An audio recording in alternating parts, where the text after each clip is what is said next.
Ġie inawgurat investiment aktar minn €1,000,000 fil-biċċerija fil-Marsa. Dan jinkludi restawr tat-torri storiku tal-ilma, id-daħla tal-biċċerija li tmur lura l-aħħar snin tas-seklu 19 u sistema ta' pannelli fotovoltaiċi. Parti kbira minn dan l-investiment saret f'torri storiku tal-ilma li huwa fost l-ewwel strutturi tal-konkrit f'pajjiżna. Dan it-torri kien strumentali fl-operat tal-biċċerija għal madwar 50 sena. Ir-restawr fuqu sar wara li kien beda jiddeterjora u dan se jibda jintuża għal ħażna tal-ilma purifikat li jkun se jintuża fis-sistema tat-tisħin tal-ilma fil-biċċerija. Ir-restawr sar taħt id-direzzjoni tal-Professur Ruben Paul Borch. Il-proġett kien innovattiv u bbażat fuq teknoloġiji ġodda.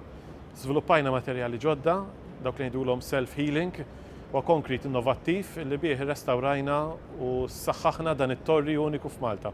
Huwa torri li nbena fis-snin 30 tas-seklu l-ieħor u li jitqies bħala wirt uniku industrijali. Wirt industrijali li jeħtieġ nagħtuh aktar valur.